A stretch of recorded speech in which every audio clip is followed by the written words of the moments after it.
నమస్తే, welcome to our channel. నేను సిరి. ఇప్పుడు చూసుకున్నట్టయితే ఏపీలో మొత్తం అరెస్టుల పర్వం అయితే కొనసాగుతూనే ఉంది.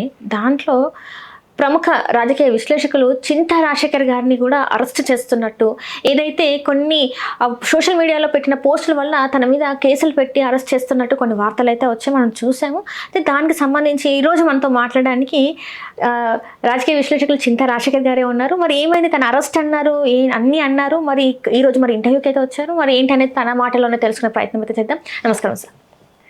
సార్ ఎట్లున్నారు సార్? ఏదో ఎట్లా ఉన్నాం. అంటే మేము విన్నది చూసిన దాని ప్రకారం అయితే మీరు అరెస్ట్ అయ్యారు. మీ ముందు అంటే పోలీసులు వచ్చారు, మీ ఇంటి వరకు పోలీసులు వచ్చారు, అరెస్ట్ చేశారన్నట్టు కొన్ని వార్తలు వచ్చాయి. లేదు, తప్పించుకొని తిరుగుతున్నారు, అరెస్ట్కి లోబడకుండా అని చెప్పేసి కొన్ని వార్తలు. ఇందుకు అసలు ఏం జరిగింది, దేనికోసం ఈ అరెస్ట్, ఇవన్నీ ఎందుకు వచ్చాయి? విజయవాడ సైబర్ క్రైమ్ పోలీస్ స్టేషన్లో రాధా కిరణ్ అనే ఒక వ్యక్తి, జనసేన విజయవాడలో ఏదో పోస్ట్ ఉంది ఆయనకి, సోషల్ మీడియా కన్వీనర్ ఏదో, ఆయన ఒక కంప్లైంట్ ఇచ్చాడు నా మీద. నేను ఫేస్బుక్లో ట్విట్టర్లో కొన్ని పోస్టులు పెట్టానని, అవి మార్ఫింగ్ ఫోటోలు అని చెప్పి కేసు పెట్టడం జరిగింది.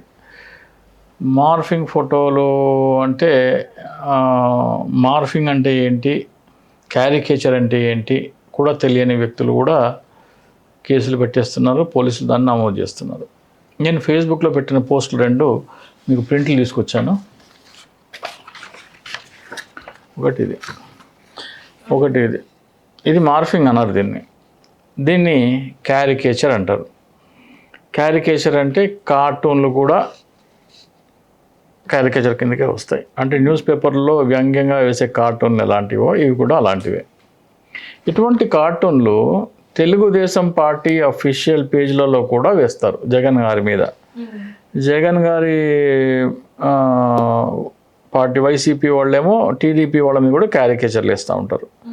సో ఇది మార్ఫింగ్ వేరు. మార్ఫింగ్ అంటే వాళ్ళ ఫోటోని దాన్ని మార్చి దాన్ని వేరే దీంట్లో వక్రీకరించి చూపించడం. ఇది వ్యంగ్యం. దీంట్లో ఏముంది, ది లై లామాస్ ఆఫ్ ఏపీ, ద లై లామాస్ ఆఫ్ ఏపీ. ద లై లామాస్ ఆఫ్ ఏపీ అంటే అబద్ధం చెప్పే స్వామీజీలు, అబద్ధం చెప్పే గురూజీలు.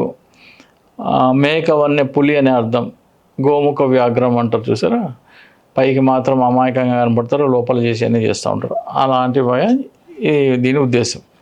అలాంటి వీళ్ళు చెప్పినారా చేసినారా లేదా అంటే వీళ్ళ కొన్ని కోకొల్లలుగా ఉన్నాయి. వీళ్ళు చెప్పిన అబద్ధాలు, వీళ్ళు చెప్పిన వాస్తవాలు వేరు, వీళ్ళు వక్రీకరించిన వేరు, ఏమేమి అబద్ధాలు చెప్పినారో అన్నీ బోర్డని ఉన్నాయి. రెండో పోస్ట్ ఏమంటే ఇది, భావితరాల కంచంలో కూడు దోచుకుంటున్న కూటమి. భావితరాల కంచంలో కూటు దోచుకుంటా. ఇది ఎవరిని ఉద్దేశించి, ఇతను ఎవరు, చిన్న పిల్లోడు అంటే భావితరాలు. కూటమి అంటే ఇక్కడ డిప్యూటీ సీఎం దోచుకుంటున్నారు. ఏమని ఉంది ఇక్కడ కింద, ల్యాండ్ పూలింగ్ చట్టం అంటే 50 మంది ప్రజలకి చేరవలసిన ఆదాయాన్ని దోచి గుప్పెడు మందికి పంచిపెట్టే చట్టం. సో ఏంటంటే మన పిల్లల భవిష్యత్తు కాపాడాలనుకుంటే గ్రామాన ప్రతి పౌరుడి దోపిడీపై సిబిఐ విచారణ కోరుతూ గౌరవ సిజేఐకి ఫిర్యాదు లేఖలు పంపడం మన బాధ్యత. ఈ పోస్ట్ ఫేస్బుక్లో పెట్టాను. దీంతో పాటు ఫిర్యాదు లేఖ 4 పేజీల ఫిర్యాదు లేఖ కూడా దీనికి అనుబంధంగా ఆ 4 కూడా ఉన్నాయి ఒకే పోస్ట్లో. ఇది ఫస్ట్ ఉంటుంది. 2, 3, 4, 5 ఫోటోలేమో ఆ గౌరవ సిజేఐ గారికి రాయాల్సిన ఫిర్యాదు లేఖ ఫోటోలు. ఇప్పుడు ఇది ఎవరు అంటే ఆంధ్రప్రదేశ్లో ఉన్న ప్రతి ఒక్క పౌరుడు బిడ్డలు, మనవలు. ఆంధ్రప్రదేశ్లో ఉన్న ప్రతి ఒక్క పౌరుడు వాళ్ళ పిల్లలు, వాళ్ళ మనవలకి వాళ్ళ కంచంలో నుంచి వీళ్ళు దోచుకుంటున్నారు. ఇది వేసిన క్యారికేచర్. దీనిని ఎందుకు వాళ్ళు దోచుకుంటున్నారు అని చెప్పి తెలుసుకోవాలంటే ఏం చేయాలి, ఆ ఫిర్యాదు లేఖ చదవాలి. ఈ ఫేస్బుక్ పోస్ట్తో పాటు పెట్టిన ఫిర్యాదు లేఖ చదవాలి. సో ఎఫ్ఐఆర్లో ఈ పోస్ట్ మెన్షన్ చేసినారు. మెన్షన్ చేసి ఈ పోస్ట్తో పాటు గౌరవ భారత ప్రధాన న్యాయమూర్తికి రాయాల్సిన ఫిర్యాదు లేఖ కూడా ఎఫ్ఐఆర్లో ఉంది. అంటే ఇప్పుడు నేను ఏం చెప్తున్నానంటే, అరే ఆంధ్రప్రదేశ్ ప్రజలారా, మీ పిల్లల కంచంలో నుంచి ఇట్లా దోచుకుంటున్నారు వీళ్ళు, దీనిని ఆపండి. దీన్ని ఆపడానికి మీరేం చేయాలి, గౌరవ భారత ప్రధాన న్యాయమూర్తి గారికి ఫిర్యాదు లేఖ రాయండి. ఫిర్యాదు లేఖ నమూనా కోసం DICSOOCHI@gmail.comకి మీ ఈమెయిల్ చేయండి అనేది ఆ ఫేస్బుక్ పోస్ట్ యొక్క ముఖ్య ఉద్దేశం. ఎవరైతే ఈ సోడిశెట్టి రాధాకిరణ్ ఉన్నారో, మరి ఆయన పెళ్ళైందో లేదో నాకైతే తెలియదు, కానీ ఆయన పిల్లల కోల్చంలోంచి కూడా వీళ్ళు లాక్కుంటున్నారు, దోచుకుంటున్నారు. ప్రతి జన సైనికులు వాళ్ళ పిల్లల కంచంలోంచి కూడా అంటే ప్రజలందరి కంచంలోంచి దోచుకుంటున్నారు. అందులో తెలుగుదేశం ఓటర్లు ఉన్నారు, జనసేన ఓటర్లు ఉన్నారు, బీజేపీ ఓటర్లు ఉన్నారు, వైసీపీ ఓటర్లు ఉన్నారు. ప్రజలందరి పిల్లల కంచంలో నుంచి వీళ్ళు కోడి దోచుకుంటున్నారు. ఎట్లా అనేది తెలుసుకోవాలంటే ఈ DICSOOCHIకి ఈమెయిల్ చేస్తే ఒక ఫిర్యాదు లేఖ నమూనా వస్తుంది. అది చదివితే అర్థమవుతుంది. అది చదవకుండా ఆయన వచ్చి కేసు పెట్టేసినాడు. కేసు పెడితే కేసు రిజిస్టర్ అయింది. కేసు రిజిస్టర్ అయితే ఇప్పుడు ఆ ఫిర్యాదు లేఖలో ఏముందంటే, ఆంధ్రప్రదేశ్కి రాజధాని కావాలి, రాజధాని కావాలంటే భూములు కావాలంటే ఏం చేయాలి, ప్రభుత్వ భూమిలో రాజధాని కట్టాలి.